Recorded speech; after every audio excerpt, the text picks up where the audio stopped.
بسم الله الرحمن الرحيم. إن الحمد لله نحمده ونستعينه ونستغفره ونعوذ بالله من شرور أنفسنا ومن سيئات أعمالنا. من يهده الله فلا مضل له ومن يضلل فلا هادي له، وأشهد أن لا إله إلا الله وحده لا شريك له، وأشهد أن محمدا عبده ورسوله صلى الله وسلم وبارك عليه وعلى آله وأصحابه أجمعين. أما بعد، فما زلنا مع الحديث العاشر من الأربعين، الذي هو حديث أبي هريرة رضي الله عنه قال: قال رسول الله صلى الله عليه وسلم: إن الله تعالى طيب لا يقبل إلا طيبا، وإن الله أمر المؤمنين بما أمر به المرسلين، فقال: يا أيها الرسل كلوا من الطيبات واعملوا صالحا، وقال تعالى: يا أيها الذين آمنوا كلوا من طيبات ما رزقناكم. ثم ذكر الرجل يطيل السفر أشعث أغبر يمد يديه إلى السماء: يا رب يا رب، ومطعمه حرام ومشربه حرام وغذي بالحرام، فأنى يستجاب لذلك. رواه مسلم. وكنا قد أخذنا شرح هذا الحديث ووصلنا إلى فوائده. Donc nous sommes toujours avec le hadith numéro 10 de la quarantaine de Nawawi, et ce hadith numéro 10 est celui d'Abu Huraira, dans lequel il rapporte que le messager d'Allah alayhi salatu salam a dit: Allah est pur et n'accepte que ce qui est pur. Allah est pur et n'accepte que ce qui est pur. Et Allah a ordonné aux croyants ce qu'il a également ordonné aux messagers, à savoir de ne manger ou de ne consommer que le licite, à savoir de ne consommer que du licite. Allah tabaraka wa ta'ala dit concernant les messagers, dans le verset numéro 51 de sourate Les Croyants, qui a pour sens: ô vous les messagers, consommez les choses pures et œuvrez dans le bien. Et il dit concernant les croyants dans le verset 172 de sourate La Vache, qui a pour sens: ô vous les croyants, consommez les choses pures que nous vous avons données. Ensuite, le prophète sallallahu alayhi wa sallam a évoqué le voyageur qui tarde en voyage, aux cheveux ébouriffés et à l'apparence poussiéreuse, qui lève ses mains vers le ciel: ô Seigneur, ô Seigneur. Et donc la nourriture est illicite, la boisson illicite, et tout ce qu'on lui sert et on lui offre est illicite. Comment peut-il donc être exaucé à une telle personne? Rapporté par Muslim. Donc on a déjà vu l'explication de ce hadith. On a déjà vu l'explication de ce hadith, et nous sommes arrivés donc aux leçons tirées du hadith. Aux leçons tirées du hadith. Et bien sûr, on ne pourra pas tout voir aujourd'hui. Il nous faudra deux séances, 2 cours, pour voir toutes les fawaïd, toutes les leçons tirées de ce hadith. Aujourd'hui, on va faire la deuxième partie, et la semaine prochaine, Inch'Allah, la troisième partie de ce même hadith. Donc, قال الشيخ ابن عثيمين رحمه الله: من فوائد الحديث: أولا أن من أسماء الله تعالى الطيب، لقوله إن الله طيب، وهذا يشمل طيب ذاته وأسمائه وصفاته وأفعاله وأحكامه، فأسماؤه كلها حسنى، ولا يوجد في أسماء الله ما يكون فيه النقص، لا حقيقة ولا فرضا، فكل أسماء الله تعالى ليس فيها نقص بوجه من الوجوه، لأن الله تعالى قال: ولله الأسماء الحسنى، والحسنى اسم تفضيل يقابلها في المذكر الأحسن، ولذلك لا تجد في أسماء الله ما يحتمل النقص أبدا. ولهذا باب الصفات أوسع من باب الأسماء، لأن كل اسم متضمن لصفة، وأفعاله لا منتهى لها، كما أن أقواله لا منتهى لها. قال تعالى: ولو أن ما في الأرض من شجرة أقلام والبحر يمده من بعده 7 أبحر ما نفدت كلمات الله. فمن صفات الله المجيء والبطش، كما قال تعالى: وجاء ربك وقال إن بطش ربك لشديد. فنصف الله تعالى بهذه الصفات على الوجه الوارد ولا نسميه بها، فلا نقول من أسمائه الجائي والباطش، وإن كنا نخبر بذلك عنه سبحانه ونصفه به. Donc, parmi ce qu'on tire de ce hadith, parmi ce qu'on tire de ce hadith, c'est que le pur fait partie des noms d'Allah. Le pur fait partie des noms d'Allah. Et bien sûr, on a vu dans le cours de la semaine dernière que At-Tayyib, le bon, ou bien le pur ici, signifie en réalité le parfait. Signifie en réalité le parfait. Donc, At-Tayyib fait partie des noms d'Allah. Et cette bonté, cette pureté, elle est un attribut qui touche autant à son essence qu'à ses noms, qu'à ses attributs, qu'à ses actes ou ses verdicts et prescriptions religieuses. C'est-à-dire que lui, il est pur, dénué de tout défaut et tout manquement, mais également tous ses noms sont purs et beaux, et tous ses attributs également, dénués de tout défaut et tout manquement, tout ce qu'il fait également, ainsi que tout ce qu'il prescrit et décrète en religion. Et les noms d'Allah tabaraka wa ta'ala sont tous husna, comme on dit. Et husna, c'est le pluriel de ahsan, qui veut dire le plus beau. Donc tous les noms d'Allah sont les plus beaux des noms. Tous les noms d'Allah sont les plus beaux des noms. Donc Asma'ullah al-Husna se traduit par les noms d'Allah qui sont les plus beaux. On ne dit pas les plus beaux noms d'Allah, parce que les plus beaux noms d'Allah, ça sous-entend qu'il y en ait d'autres qui sont pas ou qui ne font pas partie des plus beaux. Les noms d'Allah, on dit les noms d'Allah qui sont les plus beaux, tous les plus beaux. Donc les noms d'Allah Jalla wa Ala sont tous décrits comme étant les plus beaux. Et il n'y a aucun nom parmi les noms d'Allah qui contient un manquement ou un défaut, que cela soit au sens réel ou figuré, que cela soit au sens réel ou figuré. Tous les noms d'Allah sont parfaits, et ce, dans tous les sens du terme. Allah tabaraka wa ta'ala dit dans Surat Al-A'raf, verset 180, à Allah seul appartiennent les noms les plus beaux. Et de ce fait, on ne trouve jamais dans les noms d'Allah un nom qui sous-entend un attribut imparfait. Et d'ailleurs, au passage, le cheikh nous rappelle que nous avons connaissance de beaucoup plus d'attributs d'Allah que de noms d'Allah. Nous avons connaissance de beaucoup plus d'attributs d'Allah que de noms d'Allah. Pourquoi? Car en réalité, chacun de ces noms renferme un attribut. Et donc, chaque nom fait référence à un attribut d'Allah Jalla wa Ala. Mais dans le Coran ou la Sunna, Allah et son messager, sallallahu alayhi wa sallam, nous informent sur beaucoup plus d'attributs d'Allah que de noms. Et il y a une règle qui dit que on ne nomme Allah qu'avec les noms par lesquels il s'est nommé, lui ou son message. Et on le décrit qu'avec les descriptions qu'il s'est attribué lui et son messager, alayhi salam.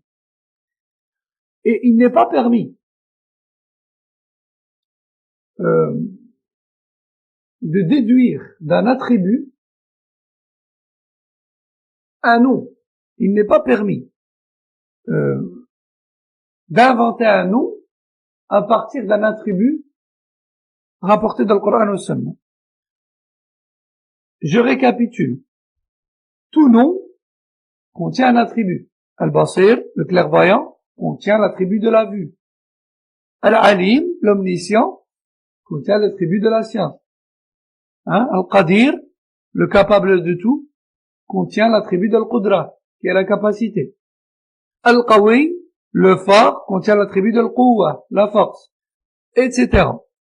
Et on a dans le Coran ou Sunna des attributs, des descriptions d'Allah, yani des descriptions qui sont rapportées sous forme de description et non pas sous forme de nom. Ces descriptions-là et ces attributs-là, on ne peut pas en tirer des noms de nous-mêmes. Exemple, Allah dit dans le Coran, ce qui a pour sens, ton Seigneur viendra ce jour-là. On ne peut pas, certes Allah, parmi ses attributs, il y a l'acte de la venue. D'accord? Parmi ses attributs, je veux dire, liés à ces actes, il y a la venue. La venue le jour du jugement dernier, pour trancher entre les créatures, ou encore, par exemple, sa descente au ciel le plus bas lors du dernier tiers de la nuit, par exemple.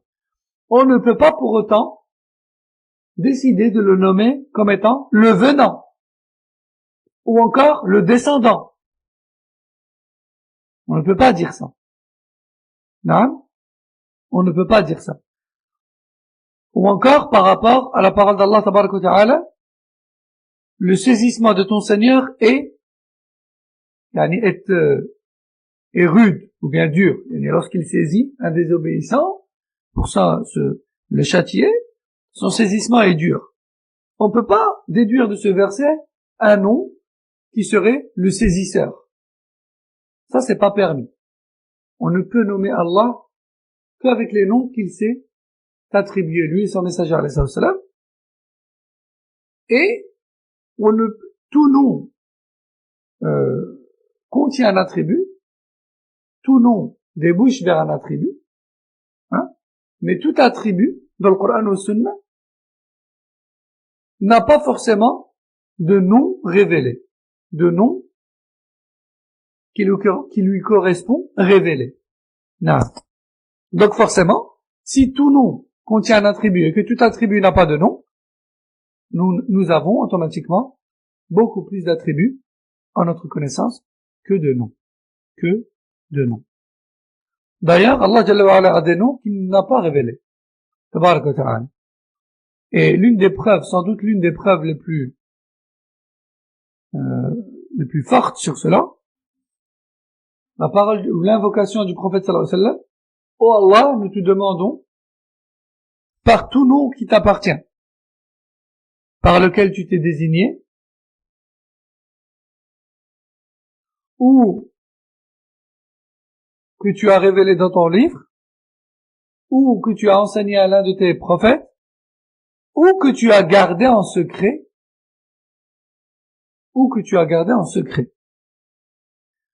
Donc, clairement, là, dans cette parole, dans cette invocation du prophète sallallahu alayhi wa sallam, on comprend qu'Allah a des noms sur lesquels il ne nous a pas informés. Donc, je reviens et je dis, le cheikh nous dit, il y a plus de noms, nous avons dans les textes plus d'attributs que de noms. Plus d'attributs que de noms. وهو سبحانه وتعالى طيب في صفاته فكل صفاته طيبة ليس فيها نقص بوجه من الوجوه فمثلا القدرة والسمع والبصر والتكلم كل هذه الصفات طيبة يتصف الله تعالى بها وهناك من الصفات ما تكون كمالا في حال ونقصا في حال وهذه الصفات لا تكون جائزة في حق الله ولا ممتنعة على سبيل الإطلاق فلا تثبت له سبحانه مطلقا ولا تنفى عنه نفيا مطلقا بل لا بد من التفصيل فتجوز في الحال التي تكون كمالا وتمنع في الحال التي تكون نقصا وذلك كالمكر والكيد والخداع ونحوها فهذه الصفات تكون كمالا إذا كانت في مقابلة من يعاملون الفاعل بمثلها لأنها حينئذ تدل على أن فاعلها قادر على مقابلة عدوه بمثل فعله أو أشد وتكون نقصا في غير هذه الحال ولهذا لم يذكرها الله سبحانه وتعالى من صفاته على سبيل الإطلاق، وإنما ذكرها في مقابلة من يعاملونه ورسله بمثلها، كقوله تعالى: ويمكرون ويمكر الله والله خير الماكرين، وقوله سبحانه: إنهم يكيدون كيدا وأكيد كيدا، وكقوله سبحانه وتعالى: يخادعون الله والذين آمنوا وما يخدعون إلا أنفسهم، وقوله تعالى: إن المنافقين يخادعون الله وهو خادعهم، فأثبت الخداع لأنه يدل على القوة. Donc, Cheikh Al-Uthaymin, rahimahullah, en profite pour nous donner quelques notions de base sur les noms et attributs d'Allah, tabarak wa ta'ala, et il nous dit donc, At-Tayyib, donc, Allah subhanahu wa ta'ala est donc nommé et décrit comme étant bon, ou encore pur. Et tous les attributs d'Allah tabarak wa ta'ala sont purs et bons et parfaits. Et tous sont dénués de tout défaut et manquement. Comme par exemple la capacité de tout faire. Ou encore l'ouïe, la vue, l'attribut de la parole. Tous ces attributs-là sont bons, purs et parfaits. Et il y a des attributs par lesquels Allah subhanahu wa ta'ala s'est décrit ainsi que son messager alayhi salam.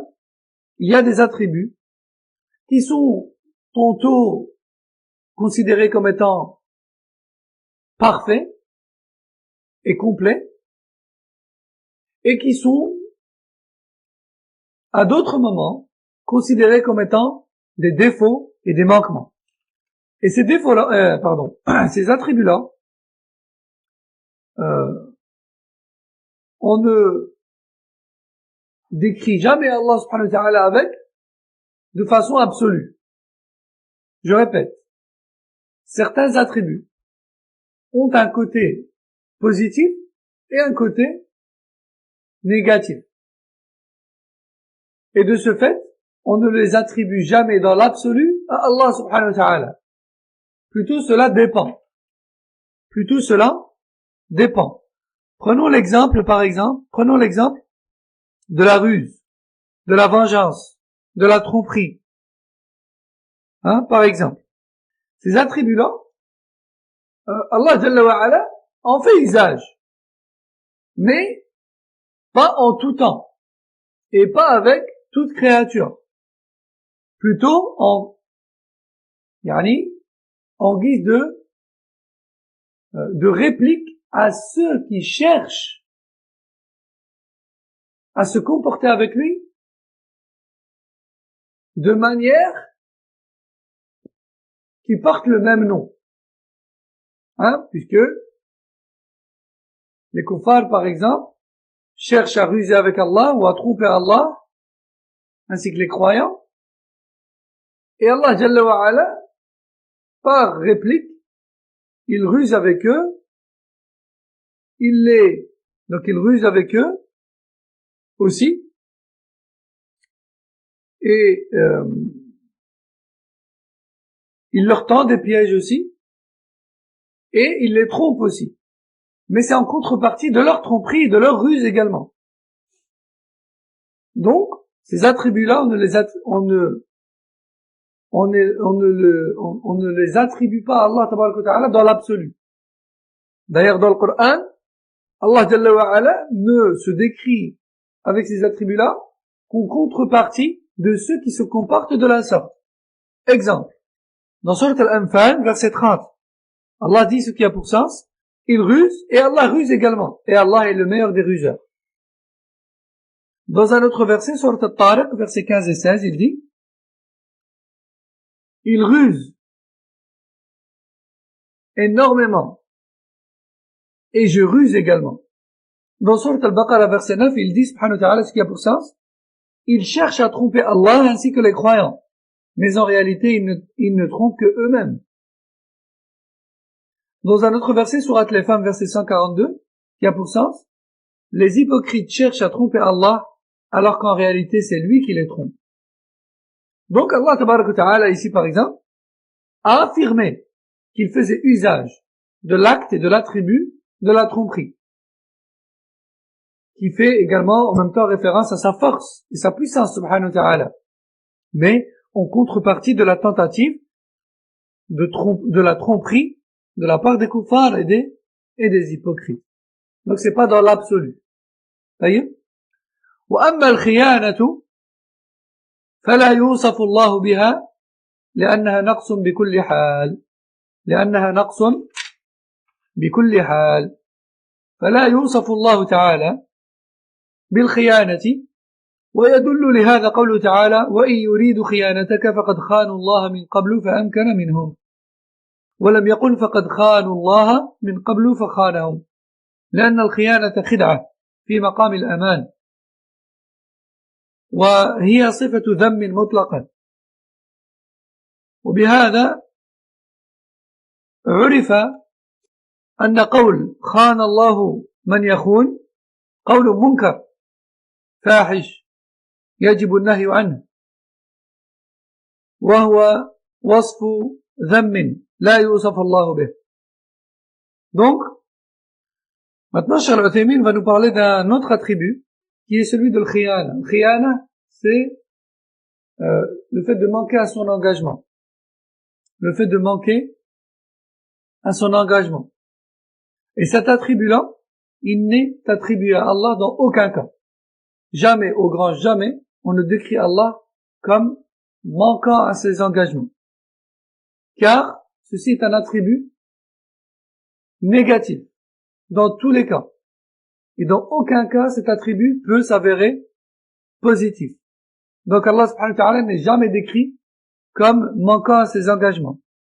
Allah tabaraka wa ta'ala dit dans sourate le butin, verset 71, s'ils veulent manquer à leur engagement envers toi, alors sache qu'ils l'ont déjà fait vis-à-vis d'Allah auparavant, et Allah les a châtiés en conséquence. Et il n'a pas dit Allah a manqué à son engagement en retour. Je répète le verset. Ils cherchent à manquer à leur engagement envers toi, et sache qu'ils l'ont déjà fait envers Allah auparavant. De ce fait, Allah les a châtiés en conséquence. Quel a été le résultat? Est-ce qu'Allah a manqué à son engagement en contrepartie? Réponse, absolument pas. Plutôt, il les a châtiés en conséquence. Non. Donc, le manquement à l'engagement n'est pas un attribut d'Allah Azza wa Jal, dans aucun cas.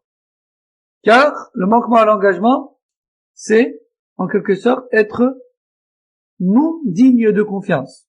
Et ce n'est pas du tout la manière d'être d'Allah Tabaraka wa Ta'ala. Ceci est un attribut blâmable, dans tous les cas. D'ailleurs, il y a un proverbe chez les Arabes qui dit, chez les Arabes, les gens de la masse, ils disent, celui qui manque à son engagement vers Allah, Allah fera de même vis-à-vis de lui. Ceci est une parole gravissime, blâmable, mauvaise, interdite, car il n'est pas permis de décrire Allah avec une telle chose.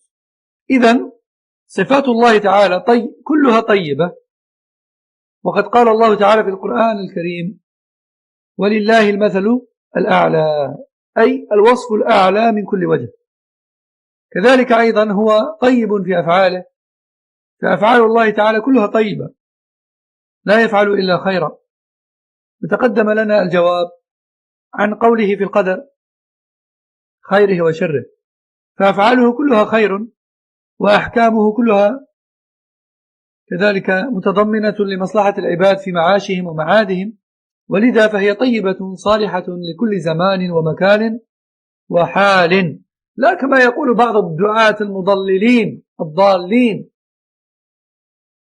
المكارين الهادمين للدين يقولون في حق من يريد أن يتمسك بالقرآن والسنة يقولون هؤلاء لا يريدون أن يعيشوا الإسلام في الأرض التي هي فرنسا في القرن 21 وإنما يريدون أن يعيشوا الإسلام بصفة مطلقة كأنهم في القمر والعياذ بالله. هذا الكلام كلام كفري ولا يجوز. هل كان النبي صلى الله عليه وسلم في القمر؟ طيب، ولما قال من يعش منكم فسيرى اختلافا كثيرا فعليكم بسنتي وسنة الخلفاء الراشدين المهديين عضوا عليها بالنواجذ تمسكوا بها وإياكم ومحدثات الأمور فإن كل محدثة بدعة وكل بدعة ضلالة. هل قال سيتغير الزمان؟ ما قال هذا. قال عليكم بسنتي. من يعيش منكم يعني في المستقبل قال عليكم بسنتي. وهذا الكلام الفاحش الفاسد الباطل والعياذ بالله. إذن donc les attributs d'Allah tabaraka wa ta'ala sont tous bons et tous purs et tous parfaits. Allah Jalla wa Ala dit dans le Coran, sourate les abeilles, verset 60, qui a pour sens rien n'est semblable à Allah et c'est lui le plus haut et c'est lui le plus haut en toutes choses. Et j'essaie de trouver une bonne formulation. Non. Rien ne ressemble à Allah, il est inégalé. Il est inégalé. Voyez? Et ce, dans tous les sens du terme. Allah Jalla wa Ala est parfait dans ses actes, parfait dans ses noms, parfait dans ses verdicts, parfait dans ses paroles, dans sa gérance. Et il se pourrait qu'une personne nous dise, oui, mais s'il est parfait dans tout ce qu'il fait, comment se fait-il qu'il y ait des pauvres? Comment se fait-il qu'il y ait des malades? Comment se fait-il qu'il y ait des choses qui nous semblent mauvaises dans ce monde? Et ça, en réalité, c'est pas vraiment le sujet du cours, mais on a vu un passage là-dessus dans le premier hadith, ou le deuxième plutôt, rappelez-vous, le hadith Jibril, qui fait partie de la foi de croire au destin, qu'il soit agréable ou non, ou encore qu'il soit bon à nos yeux ou non, à nos yeux. Ou sinon, Allah Jalla wa Ala, tout ce qu'il fait est bon. Tout ce qu'il fait est bon. Car même ce qui nous est désagréable à nous, eh bien, Allah Jalla wa Ala l'a fait avec sagesse. Allah Jalla wa Ala connaît un bien qui est caché et qui n'est pas encore visible à nos yeux. Taïb. Donc, tout ce qu'Allah Jalla wa Ala fait, tout ce qu'Allah Jalla wa Ala décrète et légifère est bon, parfait et contient tous nos intérêts pour cette vie et pour l'au-delà. Et ces prescriptions-là, soyez attentifs, ces prescriptions-là et ces législations-là, eh bien, elles sont source d'intérêt et de bien-être, de sécurité, de réussite, de bonheur dans cette vie et dans l'au-delà, et ce peu importe l'époque et le lieu où l'on se trouve. Et ce peu importe l'époque et le lieu où l'on se trouve. Et non pas comme prétendent certains prêcheurs aujourd'hui, comme ce fut le cas il y a maintenant plus ou moins 2 semaines, où certains prêcheurs de l'égarement se permettent de dire, que aujourd'hui, certains musulmans font partie des brebis galeuses qui, des moutons noirs de la communauté, si je peux dire, qui ne se rangent pas dans le rang de ceux qui ont compris qu'il faut vivre l'islam, à la manière du 21e siècle. Ils disent carrément que certains, et ils visent par là les gens de la sunna en premier lieu, bien sûr, veulent vivre l'islam dans l'absolu. Or, il ne faut pas vivre l'islam dans l'absolu, car aujourd'hui, on vit un islam sur terre, et cette terre, c'est la France. Ils veulent vivre, ou ils veulent appliquer, ou pratiquer un islam dans l'absolu, comme s'ils étaient sur la lune. Allahu Akbar. Allahu Akbar.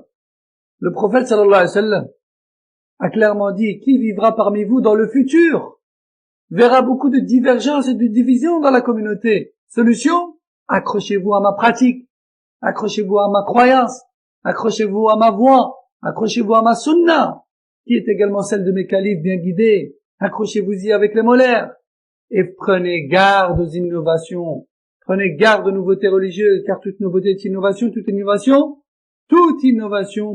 innovation est égarement.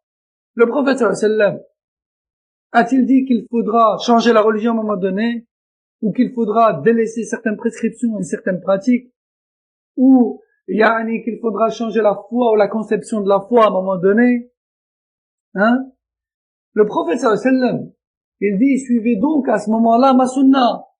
Est-ce que le prophète sallallahu alayhi wa sallam était sur la lune pour que tu puisses te permettre, toi, de dire que ceux qui veulent vivre l'islam d'autrefois, l'islam dans l'absolu, ils veulent vivre un islam de la lune et non pas de la terre, et le fait de résumer la terre à la France, subhanallah, un égarement profond, wal'iyadhu billah.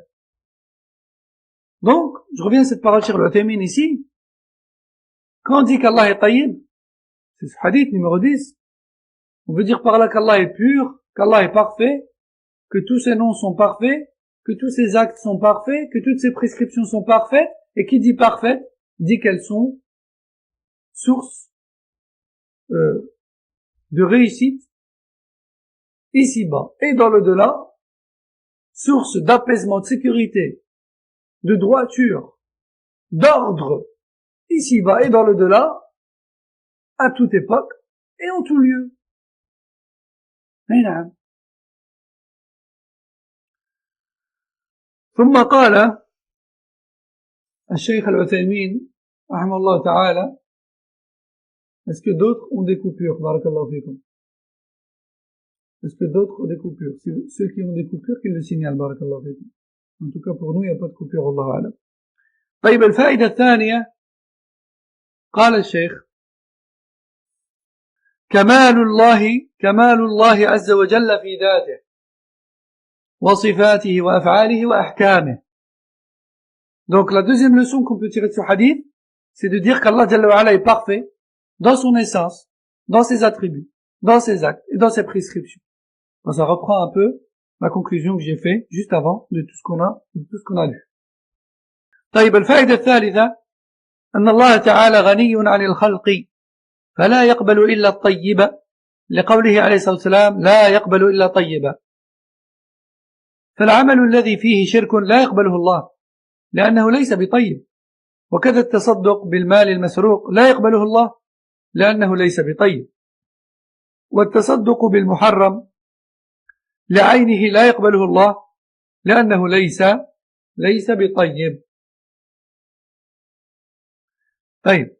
Troisième leçon tirée de ce hadith, c'est de dire qu'Allah Tabaraka wa Ta'ala est riche, le plus riche des riches, d'une richesse inégalée.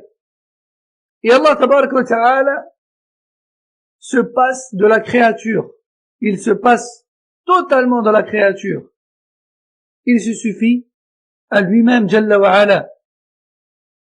Et de ce fait, Allah Tabaraka wa Ta'ala n'a pas besoin de tes bonnes actions. Allah Tabaraka wa Ta'ala n'a pas besoin de tes bonnes actions. C'est toi qui en as besoin de tes bonnes actions. Car tes bonnes actions sont une cause de miséricorde d'Allah vis-à-vis de toi. Donc Allah Jalla wa Ala, à partir de là, il exige, pour accepter tes actions et pour en faire une cause de rahma pour toi, il exige de ta part à ce que ces actions-là soient pures. À sens figuré et réel. À sens figuré, comme par exemple, le fait qu'elle soit pure dans ton intention, purement pour Allah, ne contenant aucune forme de shirk, ni d'ostentation, ni autre.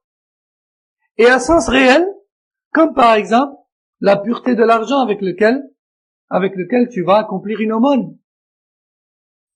Donc, Cheikh Al-Uthaymin ici nous dit, il faut que tes actions soient pures de toute forme de polythéisme, ou sinon Allah Jalla wa Ala ne l'acceptera pas. Et il faut également que l'action soit pure en elle-même aussi. Et il donne un exemple, il dit, comme par exemple l'argent avec lequel tu fais une aumône. si cet argent est volé, Allah ne l'accepte pas ton aumône. Pourquoi? Car ton argent n'est pas pur. Et l'aumône avec de l'argent qui est illicite en soi n'est pas accepté d'Allah tabaraka wa ta'ala car c'est de l'argent impur. Car c'est de l'argent impur. Quatrième faïda, تقسيم الأعمال إلى مقبول ومردود إلى مقبول ومردود لقوله لا يقبل إلا طيبا. فنفي القبول يدل على ثبوته فيما إذا كان طيبا وهذا شيء ظاهر. نفي القبول يدل على ثبوته فيما إذا كان طيبا وهذا شيء ظاهر.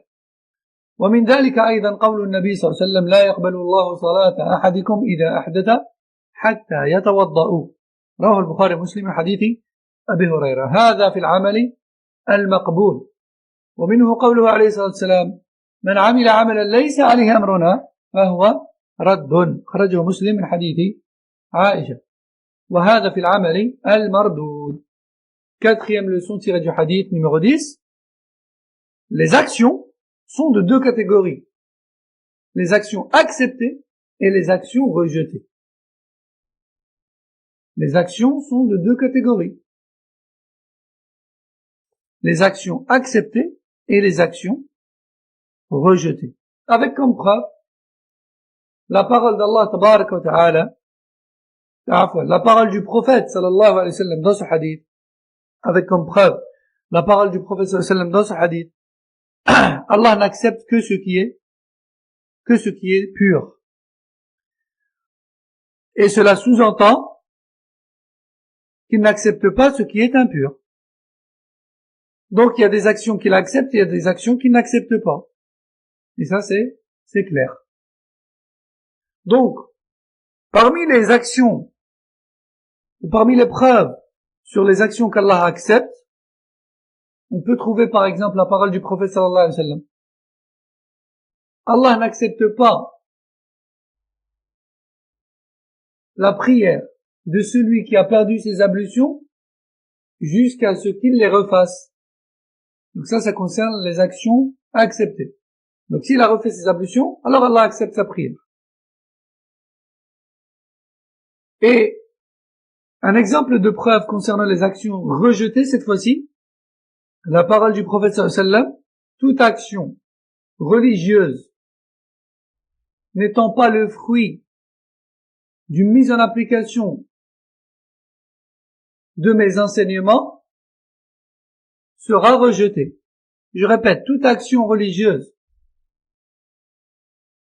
n'étant pas le fruit d'une mise en application de mes enseignements sera rejetée. Donc juste avant, il nous a donné l'exemple d'une prière qui a été accomplie avec ablution et donc elle a accepté.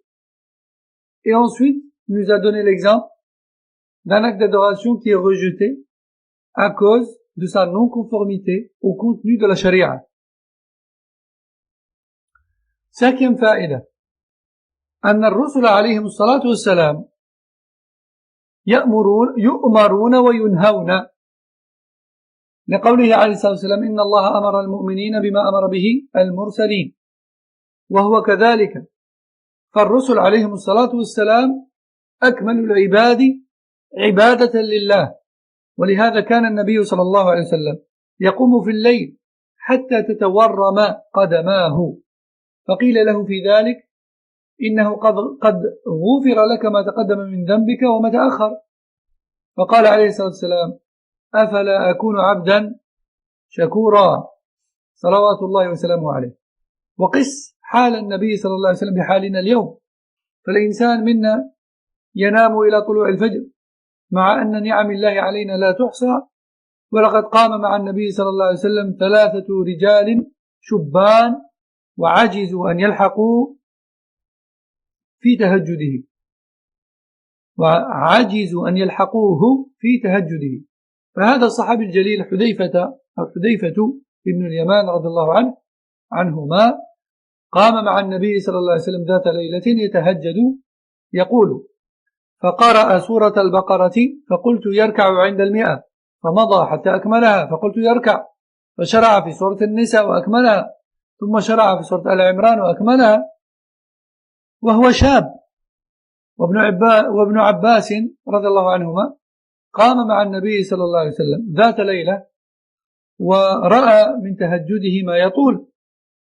والحاصل أن الرسل عليهم الصلاة والسلام مأمورون ومنهيون وأنهم أقوم الناس بعبادة الله عز وجل. Donc, Cheikh Uthaymin rahimahullah nous dit, 5e leçon, même les messagers alayhim salatu wassalam recevaient des ordres et des interdictions. Même les messagers alayhim salatu wassalam recevaient des ordres et des interdictions. Avec comme preuve ce hadith numéro 10, dans lequel le prophète sallam dit, Allah a ordonné aux croyants ce qu'il a également ordonné aux messagers. Les messagers alayhim salam sont les meilleurs des hommes. Et ce sont ceux qui ont adoré Allah de la meilleure des manières. Et de la plus complète des manières. Et malgré cela, ils n'étaient que serviteurs et esclaves d'Allah Azza wa Jalla. Ils s'exécutaient aux ordres et interdits d'Allah Tabarak wa Ta'ala. D'ailleurs, le prophète sallallahu alayhi wa sallam, le meilleur des hommes et le meilleur des prophètes et messagers, priait de nuit. Et il tardait sa position debout. Il prolongeait, afwan, sa station debout au point où ses pieds ou ses talons se fissuraient. Et lorsqu'il lui était dit, ô messager d'Allah, tes péchés passés et futurs t'ont été pardonnés. Pourquoi te donnes-tu autant de mal? Et celui-ci de répondre, alayhi salam, ne dois-je pas donc être un serviteur reconnaissant? Yani, s'il m'était pas pardonné, je dois faire ces efforts-là. Et puisqu'il m'a été pardonné, ne dois-je pas faire autant d'efforts, voire plus, pour être reconnaissant? Rapporté par Bukhari et Muslim. Donc, vous voyez à quel point le prophète sallallahu alayhi wa sallam, yani, se plie aux ordres et interdits d'Allah, et plus encore. Et plus encore. Et Cheikh Uthaymin nous dit, comparez le prophète sallallahu alayhi wa sallam à nous, ou plutôt comparons-nous au prophète sallallahu alayhi wa sallam. Voyez tous les bienfaits desquels on jouit, et malgré ça on dort jusqu'à l'aube. Enfin, pour ceux qui se réveillent, on dort jusqu'à l'aube. Hein? Voyez dans le hadith, lorsque ces 3 jeunes parmi Sahaba se sont joints au prophète sallallahu alayhi wa sallam pour prier de nuit, et on finit par presque le regretter, car la prière était trop longue et trop difficile pour eux. Pourtant, ils étaient jeunes et il était plus âgé qu'eux. Regardez lorsque Hudayfa ibn al-Yaman, qu'Allah l'agrée ainsi que son père, a rejoint le prophète sallallahu alayhi wa sallam dans sa prière nocturne. Il a dit, le prophète sallallahu alayhi wa sallam a entamé la sourate al-Baqarah. Je me suis dit, il va certainement s'incliner au 100e verset. Mais il a continué jusqu'à la terminer. Puis je me suis dit, il va s'incliner à la fin de la sourate. Mais il a continué et a entamé Nisa jusqu'à la terminer. Puis il a entamé Al-Imran jusqu'à la terminer. Et pour information, le Baqarah fait 286 versets. Al-Imran, 200 versets. Al-Nisa, plus ou moins pareil. Qui serait capable de supporter tout ça aujourd'hui? Hudayfa ibn al-Yaman a dit, j'ai même pensé, à un moment, à sortir de la prière et à le laisser continuer seul. Subhanallah. Alors que Hudayfa ibn al-Yaman était jeune, très jeune, par rapport au prophète sallallahu alayhi wa sallam.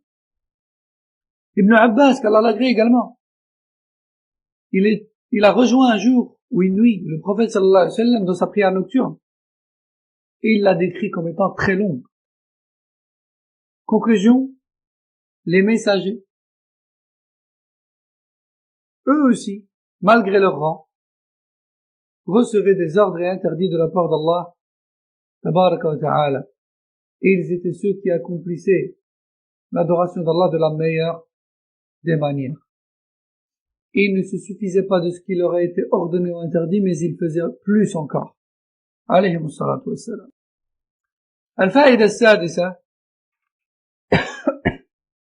أن المؤمنين مأمورون منهيون لقوله صلى الله عليه وسلم وإن الله أمر المؤمنين بما أمر به المرسلين وكلما كان الإنسان أقوى إيمانا كان أكثر امتثالا لأمر الله عز وجل وإذا رأيت من نفسك هبوطا في امتثال الأوامر فاتهمها بنقص الإيمان وصحح الوضع قبل أن تستشري هذا المرض فتعجز عن الاستقامة فيما بعد. Sixième leçon tirée, les croyants sont soumis aux ordres et interdictions d'Allah tabaraka wa ta'ala, avec comme preuve, encore une fois, la parole du prophète sallallahu alayhi wa sallam. Allah a ordonné aux croyants ce qu'il a également ordonné aux messagers. Et plus tu as de foi, plus tu t'exécuteras. Moins tu auras de foi, moins tu t'exécuteras. Si tu remarques un manque de motivation dans les exécutions ou dans l'exécution des ordres et interdits d'Allah, alors accuse ta propre personne d'une baisse de foi. Et hâte-toi à te réformer et à rétablir ton niveau de foi avant que cela ne prenne de l'ampleur et que tu ne puisses plus remonter la pente.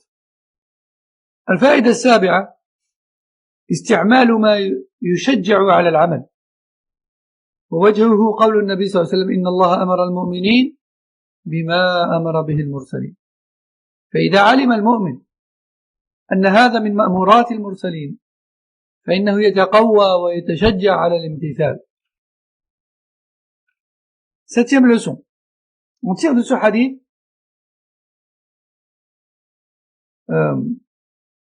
l'encouragement et la motivation que l'on peut se faire à soi-même ou à autrui en donnant comme exemple ceux qui sont mieux que nous et qui s'exécutaient tout autant et plus encore. Le prophète sallallahu alayhi wa sallam dit Allah a ordonné aux croyants ce qu'il a également ordonné aux messagers. Or, tout croyant est censé voir en les messagers l'exemple ultime à suivre. Il se peut que ton âme ait du mal à pratiquer la religion. Tu as envie de te motiver, mais tu as du mal. Mais lorsque tu entends que les prophètes et les messagers avaient les mêmes obligations que toi, et peut-être même plus encore, cela est censé te motiver. Cela est censé te motiver. Et non pas comme certaines sectes égarées qui prétendent que plus tu montes en grade et auprès d'Allah, entre guillemets, si on peut appeler ça monter en grade, ce qu'ils font, comme bid'a, et moins tu es concerné par les obligations religieuses, comme sauver, hein. Plus ils montent en grade, plus leurs chouïrs leur crachent dessus et les font ramper devant eux. Hein, pour eux, c'est une source de baraka, hein, et de monter en grade. Hein. Mais, excusez-moi de le dire comme ça, c'est la réalité. Plus ils leur crachent dessus et les font ramper devant eux, plus ils montent en grade, et plus ils montent en grade, plus ils atteignent des niveaux et des statuts auprès d'Allah qui les déchargent de certaines obligations selon eux. On trouve de ce fait certains chouyours de tariqa soufia qui ne prient pas, qui ne jeûnent pas, qui ne donnent pas zakat, qui ne s'ablutionnent pas, etc. Ils disent on est déchargé. La pratique des 5 piliers de l'islam, c'est pour l'awam. C'est pour les musulmans de la masse. C'est ceux qui sont en bas de l'échelle. Nous, on a atteint un niveau, Allah, il nous a agréé. Allah nous a dispensé. Hein? Quand ils sont dans leur mosquée, quand vient l'heure de la prière, eux, ils rentrent dans leur petite pièce, dans le fond de la mosquée, pendant que les gens prient. Puis à la fin, ils ressortent. Hein? Alors, lorsqu'ils sont questionnés sur la prière, soit ils disent, nous, on est partis, on a prié à Mecca, soit ils disent, nous, on est déchargés, on ne doit pas prier. Wala iyadu billah. Les meilleurs des hommes, ayant foulé la terre, ce sont les prophètes et les messagers, alayhi salam. Et ces meilleurs des hommes-là, ce sont ceux qui se sont le plus et le mieux soumis à Allah. Ce sont ceux qui ont le plus posé leur face contre terre pour Allah. Ce sont ceux qui ont usé le plus leur corps pour Allah. Ce sont ceux qui ont donné le plus leur énergie et leur bien et leur famille pour Allah, Azza wa Jal. Donc le vertueux, tu le reconnais à sa soumission à Allah et suivi du messager. Et non pas des apparences et des prétentions et des mensonges qu'il profère. Donc, Cheikh nous dit dans ce hadith, le prophète sallallahu alayhi wa sallam a cherché à nous motiver en nous rappelant que même les messagers avaient les mêmes obligations. Et plus encore. الفائدة الثامنة وقبل الثامنة والأخيرة, donc la 8e leçon et la dernière d'ailleurs pour aujourd'hui. الأمر بالأكل من الطيبات للمؤمنين والمرسلين ويتفرع عن هذا فائدة وهي ذم من امتنع عن الطيبات بدون سبب شرعي. فلو أن إنسانا بعد أن من الله على الأمة بالغنى وأنواع الثمار والفواكه قال أنا لن آكل هذا تورعا لا لعدم الرغبة فإنه قد أخطأ وعمله خلاف عمل السلف الصالح. لأن السلف الصالح لما فتحوا البلاد صاروا يأكلون ويشربون أكلا وشربا لا يعرفونه في عهد النبي صلى الله عليه وسلم. فمن امتنع عن الطيبات بغير سبب شرعي فهو مذموم راد لمنة الله عز وجل عليه. ومن المعلوم بالعقل أن رد منة الله أو أن رد منة ذي المنة إساءة أدب. من المعلوم بالعقل أن رد منة ذي المنة إساءة أدب. فلو أن رجلا من الكرماء أهدى إليك هدية ورددتها فإن هذا يعتبر سوء خلق وأدب. ولهذا كان النبي صلى الله عليه وسلم لا يرد الهدية كما جاء عند البخاري من حديث عائشة. ولو كانت الهدية شيئا قليلا فإنه يقبلها صلى الله عليه وسلم ويثيب عليها. والخلاصة أن الامتناع عن الطيبات لغير سبب شرعي مذموم. Donc 8e leçon tirée du hadith et la dernière pour aujourd'hui, Inch'Allah, c'est de dire que, indirectement dit dans ce hadith, Allah tabaraka wa ta'ala et son messager alayhi salam ont ordonné aux croyants de consommer les bonnes choses, ont incité les croyants de consommer les bonnes choses et de ne pas se les refuser.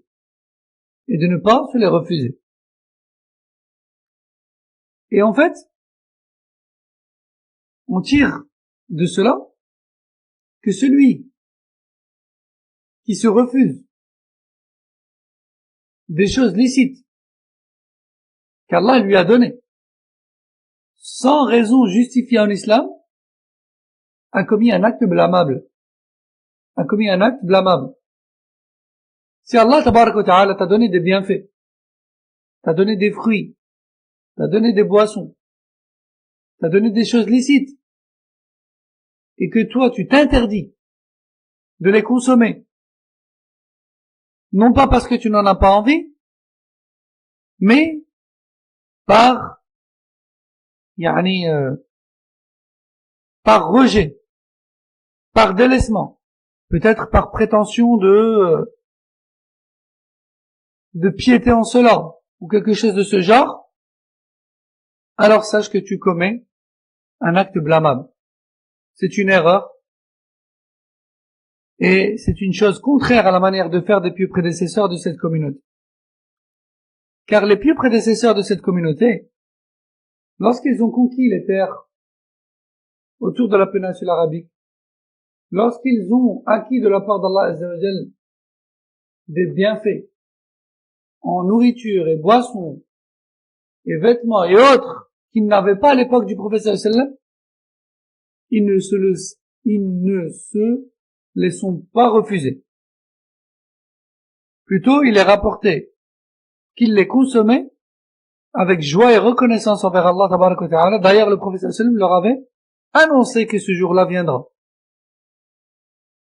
Que ce jour-là viendra, il ne leur a pas interdit de les consommer, mais plutôt a juste exprimé sa peur de l'aveuglement de sa communauté par la dunya, comme ce fut le cas des communautés précédentes. Donc les salafs ont connu une époque après le prophète sallallahu alayhi wa sallam où ils ont joui d'énormément de bienfaits qui n'existaient pas à l'époque du prophète sallallahu alayhi wa sallam dans la communauté. Celui donc qui se refuse les bienfaits d'Allah sans raison justifiée en islam a commis un acte blâmable. Pourquoi? Car il rejette les cadeaux d'Allah, car il rejette les dons d'Allah. Et notre raison conçoit tout à fait que le rejet d'un cadeau de la part d'autrui est un mauvais comportement. Imagine qu'une personne très généreuse t'offre un cadeau que tu refuses, que tu rejettes. Est-ce un bon ou un mauvais comportement? C'est un mauvais comportement. Et c'est pour cette raison que le prophète sallallahu alayhi wa sallam acceptait toujours les cadeaux, petits ou grands. Il ne les refusait jamais. Et donc je rappelle le verset cité dans le hadith: Kulu min tayyibati ma razaqnakum. Consommez les bonnes choses que nous vous avons données. Non. Alors on peut pas dire bien sûr que c'est obligatoire en islam de manger tout ce qui existe parmi le halal, ou de boire tout ce qui existe parmi le halal, ou de se vêtir avec tout ce qui existe parmi le halal, etc.